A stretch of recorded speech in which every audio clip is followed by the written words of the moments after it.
नमस्कार मित्रांनो, तुम्हा सर्वांचं आपल्या युट्यूब चॅनलवर हार्दिक स्वागत आहे. आपण जसं थंबनेल मध्ये दिलं होतं की आपल्याला एक सुवर्ण संधी आलेली आहे स्टेट बोर्ड कडून, महाराष्ट्र स्टेट बोर्ड कडून एक सुवर्ण संधी आलेली आहे. ती सुवर्ण संधी म्हणजे कोणती? डायरेक्ट आपल्याला ऍडमिशन भेटणार आहे, ते पण कुठे? 12वी इयत्ता 12वी मध्ये आपल्याला डायरेक्ट ऍडमिशन भेटणार आहे, ते सुद्धा अगदी 100% खात्रीने. 100% तुम्हाला ऍडमिशन भेटणार म्हणजे भेटणार आहे. तुम्ही कोणत्याही विद्याशाखेत प्रवेश घेऊ शकता, कोणत्याही विद्याशाखेत म्हणजेच कोणत्याही. अगदी तुम्हाला कला शाखेत घ्यायचं असेल, विज्ञान किंवा वाणिज्य. वाणिज्य म्हणजे काय? आपलं कॉमर्स. विज्ञान म्हणजे काय? आपलं सायन्स. आणि कला म्हणजे काय? Arts. English medium, Marathi medium, Hindi medium, कोणत्याही मीडियम मधून तुम्ही ऍडमिशन घेऊ शकतात, ते पण 12वी मध्ये अगदी डायरेक्ट पद्धतीने. कसं घेऊ शकतो हे आम्ही आता पुढे तुम्हाला या व्हिडिओमध्ये सांगणार आहेत. त्यासाठी व्हिडिओ तुम्ही शेवटपर्यंत बघितला पाहिजे. आता आपण बघूया की त्याच्या अंतिम डेट, जर वेळ निघून गेली तर या गोष्टीचा काही फायदा होणार नाही. वेळेच्या आत आपल्याला काय करावं लागेल? या सगळ्या गोष्टी कराव्या लागणार आहे. काय डॉक्युमेंट्स लागणार आहे आपल्याला, कसं अप्लाय करायचं, कुठे अप्लाय करायचं, कोणत्या वेबसाईट वरून जाऊन अप्लाय करायचं, तर ते आपण पुढच्या व्हिडिओमध्ये आपण बघणार आहोत. त्यासाठी व्हिडिओ शेवटपर्यंत बघा.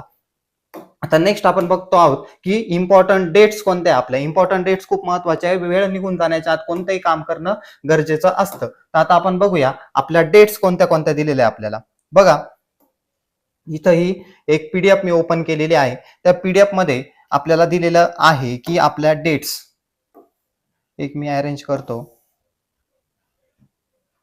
ओके, आता डेट्स दिलेले आहे आपल्याला. बघा, इथं दिलंय विद्यार्थ्यांनी नियमित नाव नोंदणी अर्ज शुल्क ऑनलाईन भरून. नियमित नाव नोंदणी म्हणजे रेग्युलर टाइम मध्ये जो काही टाइम दिलेला आहे आपल्याला स्टेट बोर्डने, त्या अर्जाची प्रत आपल्याला प्रिंट आउट ऑनलाईन जमा करून, म्हणजे ऑनलाईन एक प्रोसेस असते, ऑनलाईन फॉर्म भरायचा असतो. तो फॉर्म भरण्याची दिनांक, कागदपत्रे, अर्जावर केलेला म्हणजे जो काही कॉलेजमध्ये आपल्याला द्यायचंय तिथं जमा करण्याची अंतिम तारीख शनिवार दिनांक 1/8/2026. 1/8/2026 म्हणजे कोणता महिना आहे? आपला ऑगस्ट महिना. 1 तारखेपासून, दिनांक 1 ऑगस्ट पासून ही प्रोसेस चालू झालेली आहे. कोणती प्रोसेस? डायरेक्ट 12वीला ऍडमिशनची प्रोसेस. कोण कोण ऍडमिशन घेऊ शकतं, त्याच्यासाठी काय क्रायटेरिया आहे, हे सर्व आपण येणाऱ्या व्हिडिओमध्ये आपण बघणार आहोत. त्यासाठी आपलं चॅनल नक्की सबस्क्राईब करा. त्यानंतर शेवटची तारीख, अंतिम दिनांक कोणती? बघा, 30/9/2026. 30/9/2026 म्हणजे ऑगस्ट नंतर येणारा महिना कोणता? सप्टेंबर. हा ऑगस्ट, हा सप्टेंबर. 30 सप्टेंबर ही शेवटची तारीख आहे, जिथं आपण रेग्युलर ऑनलाईन किंवा रेग्युलर मोड मध्ये आपण काय करू शकतो? अर्ज करू शकतोय. त्यानंतर खाली पण काही डेट्स दिलेल्या आहे. काही विद्यार्थी, काहींचं कागदपत्र दुसऱ्या गावाला असतात, दुसऱ्या तालुक्यात राहतात, त्यांना कागदपत्र आणण्यासाठी वेळ लागू शकतो, किंवा नाही काहींपर्यंत आपला व्हिडिओ पोहोचू नाही शकत, किंवा काहींना माहिती लेट कळते, त्यांच्यासाठी देखील काय केलंय, एक विलंब शुल्काने नाव नोंदणी अर्ज आपण ऑनलाईन पद्धतीने करू शकतो. त्याची सुद्धा डेट दिली स्टेट बोर्डने. एक 15 दिवस त्यांना वाढवून दिलेले. बघा, 1/10/2026 ते 15/10/2026 म्हणजे 15 ऑक्टोबर पर्यंत. 30 सप्टेंबर काय आपली लास्ट डेट आहे आपली जनरल, म्हणजे जी काही फीज असेल ती. त्यानंतर 1 ते 10 ऑक्टोबर पर्यंत लेट फीज. कोणती फीज? आपण लेट फीज भरून, काहीतरी लेट फीज असते, विलंब शुल्क, ती पण दिलेली इथे. किती असते विलंब शुल्क? बघा, इथं आपल्याला विलंब शुल्क भरायचं आहे 100 रुपये. किती विलंब शुल्क लागणार आहे आपल्याला? 100 रुपये. म्हणजे 100 रुपये एक्स्ट्रा देऊन तुम्ही 15 तारखेपर्यंत, 15 ऑक्टोबर पर्यंत हा फॉर्म भरू शकता. जर 100 रुपये द्यायचे नसतील, 100 रुपीज आपल्याला वाचवायचे असतील, तर आपण 30 सप्टेंबर पर्यंत हा फॉर्म आपण भरला पाहिजे. ऑनलाईन पद्धतीने फॉर्म भरायचा असतो. भरल्यानंतर संबंधित कॉलेजला आपल्याला तो सबमिट करायचा असतो. त्या अगोदर पण एक प्रोसेस आहे, कोणकोणते डॉक्युमेंट लागतात. आणि जर त्यानंतर देखील जर काही विद्यार्थ्यांचे किंवा काही जे शिकण्यासाठी इच्छुक आहेत, काही हाऊसवाईफ असतात, काही जॉब करण्यासाठी विद्यार्थी किंवा शेतकरी असतात, काही शेतीला लागतात घरच्या परिस्थितीमुळे, ज्यांना पुढे शिक्षण घेता येत नाही किंवा शिक्षण कंप्लीट करता येत नाही, काही आयटीआय झालेले विद्यार्थी असतात, काहींचा आयटीआय झालेला असतो, काही पॉलिटेक्निक डिप्लोमाला असतात, किंवा इतर विद्याशाखेला असतात. काही समजा आर्ट्सला असतील, काहींनी आर्ट्स केलेला असेल, आर्ट्स, त्यांना आता वाटतंय आपण सायन्स करायचं, ते देखील सायन्सला ऍडमिशन घेऊ शकतात डायरेक्ट 12वीने. काही कॉमर्सला असतील तर कॉमर्सवाले विद्यार्थी देखील सायन्सला ऍडमिशन घेऊ शकतात या प्रोसेसने. आता ती प्रोसेस कोणती सर्वांना शक्यतो माहित असेल, किंवा काहींना माहित नसते, तिथे माहिती देण्यासाठी आपण हा व्हिडिओ बनत आहोत. त्यानंतर अतिविलंब शुल्क. अतिविलंब शुल्क म्हणजे हा विलंब शुल्क किती होता? 100 रुपये होता या तारखेपर्यंत. समजा याचा अर्थ असा झाला, समजा 1100 रुपये फीज आहे. किती रुपये फीज आहे? नियमित रजिस्ट्रेशनसाठी, रेग्युलर रजिस्ट्रेशनसाठी 1100 रुपये फीज आहे. आणि ह्या तारखेदरम्यान 1 ते 15 ऑक्टोबर दरम्यान आपण जर भरलं तर त्याचे 100 रुपये ऍड होतील. म्हणजे आपल्याला किती रुपये भरावे लागतील? टोटल 1200 रुपये. हा त्याचा मिनिंग झाला, हा त्याचा अर्थ झाला. परंतु याच्यानंतरही काही जण लेट झाले, तर त्यांना अतिविलंब शुल्क लागू होणार आहे. हा जो काय आहे अतिविलंब शुल्क, हा त्यांना लागू होणार आहे. अतिविलंब शुल्क किती बघा, प्रति विद्यार्थी प्रतिदिन 20 रुपये, म्हणजे एका दिवसाला 20 रुपये वाढत जातात. याच्यानंतर समजा 15 ऑक्टोबर नंतर तुम्ही 16 ऑक्टोबरला जर तुम्ही भरले, तर तुम्हाला हे 100 रुपये पण द्यावे लागतील, प्लस हे 20 रुपये पण द्यावे लागतील. हे पर डे 20 रुपीज. पण हे याला पण मुदत आहे.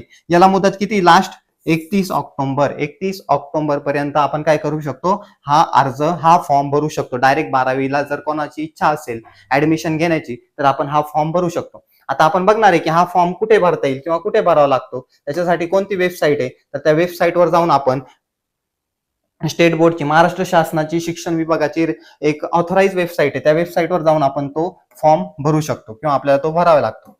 आता बघा ही वेबसाईट आहे आपली, कोणती, mahscboard.in. ह्या वेबसाईटवर जाऊन आपल्याला फॉर्म भरायचा असतो. आता ही वेबसाईट ओपन केल्यानंतर हे त्याचं पेज येतं. जसं जसं आपण खाली स्क्रोल करू, खाली गेल्यानंतर त्याची इन्फॉर्मेशन येते. बघा या साईडला सर्व इन्फॉर्मेशन दिलेली असते. याच्यामधून आपल्याला जी पाहिजे आपण ती डाउनलोड करू शकतो. त्यानंतर आपल्याला विद्यार्थी लॉग इन वर जायचं असतं. विद्यार्थी लॉग इन वर गेल्यानंतर पुढे हे पेज ओपन होतं. या पेजवर गेल्यानंतर फॉर्म 17 HSC फॉर्म SSC, म्हणजे 10वीचे विद्यार्थी असेल तर ते सुद्धा, 10वीचे स्टुडंट सुद्धा काय करू शकतात, फॉर्म भरू शकतात.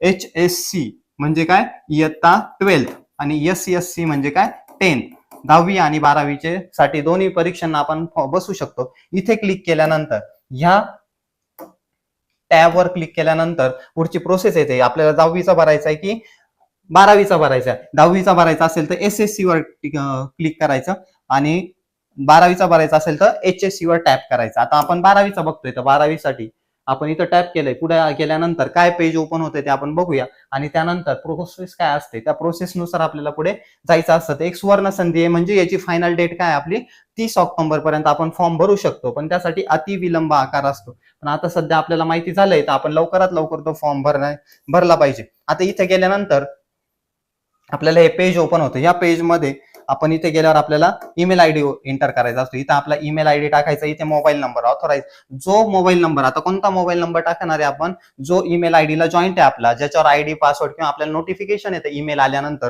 तोच ईमेल आयडी आपल्याला इथे पुट करायचा आहे. तो पुट केल्यानंतर इथे क्लिक करायला विसरायचं नाही, इथं बरोबर इथं टिक करायचं. काही जण इथं टाकतात आणि इथं सबमिट म्हणून देतात. इथं आपल्याला खाली लक्षात राहत नाही का इथं टिक करायचं आपल्याला, इथं टिक करावं लागतं. इथं नेहमी एक लक्ष देऊन इथं आपल्याला काय करायचंय, टिक बरोबरची खून ही करायचीच आहे. इथं टॅप केल्यानंतर सबमिट बटन दाबायचं. सबमिट बटन दाबल्यानंतर पुढचं पेज ओपन होतं. आता पुढचा पूर्ण फॉर्म कसा भरायचा, डिटेलमध्ये काय क्वेरीज येऊ शकतात, जर क्वेरीज आल्या तर त्या देखील कशा सॉल्व्ह करायच्या, हे याच्यासाठी मी एक नेक्स्ट व्हिडिओ बनवणार आहे. तर तो व्हिडिओ तुम्ही नक्की शेअर करा, नक्की बघा. हा व्हिडिओ देखील तुमचे काही आजूबाजूला गरजवंत असतील किंवा कोणाला शिकायचं असेल, पुढे इच्छा असेल शिकण्याची, डिप्लोमा स्टुडंट किंवा ITI स्टुडंट, त्यांना देखील या व्हिडिओचा फायदा होऊ शकतो.